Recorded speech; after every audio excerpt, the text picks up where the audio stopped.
Cherished memories are a wonderful thing to revisit, especially after the loss of a loved one. It certainly helps in the healing process. But how many times have you said to yourself, I wish I knew where to find that photo of Grandma, or I wish I could remember the story behind a certain family event? In today's Straight Talk with the Funeral Director, our friends at Edwards Funeral Service are here with a special guest that can help keep those memories intact generations to come.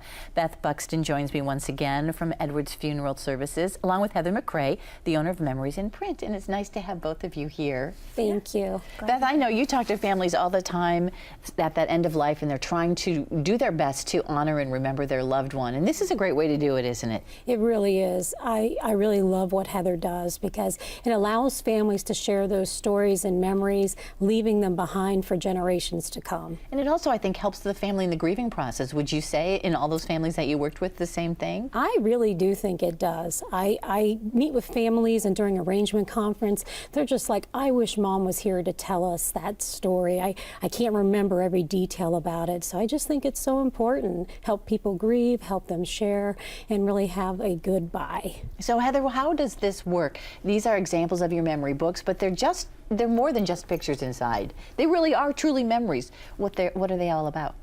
They're just all about the stories that make up a family. For example, this red book right here is the story of Jane and Earl, and it spans their life all the way from what they remember about their own parents all the way to their memories of raising their 9 children. And it's all sorts of stories. It's not just the story of when each child was born, but of when their oldest son climbed on the roof and pregnant Jane had to go bring her toddler son off the roof when she's scared of heights. And it's all of those stories that you tell over and over dinner tables, all put together into one place for everyone to enjoy. Because at some point, those are going to get lost, right? Exactly. You can't just tell them one right after another. How do you get a family together to sit down and remember all these things for you then, Heather? Mostly what I do is I interview just a couple. Okay. So for, once again, for this red book, Jane and Earl, I went to their home and I brought a recorder and a scanner and I said, you have no idea who I am, let's talk about your life.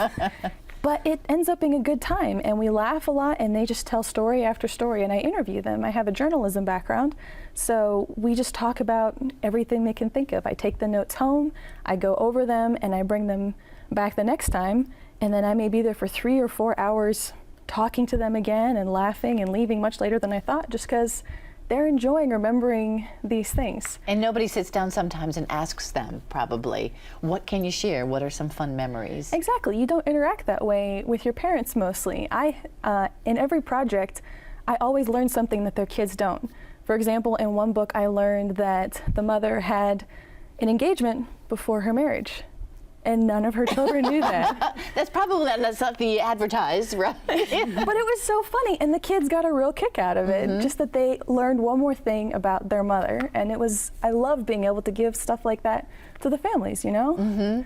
Beth, when people come and they want a service, does something like this help them, give them other ideas too on how they can have a service that ties in with a book like this? It really does, and we always talk to our families about what Heather does, especially when they're coming in to plan their funeral in advance. I always mention her because if you're doing that, you're obviously thinking about what's going to happen next, and you want to think about how can I leave that legacy behind? How can I leave those stories and memories to share?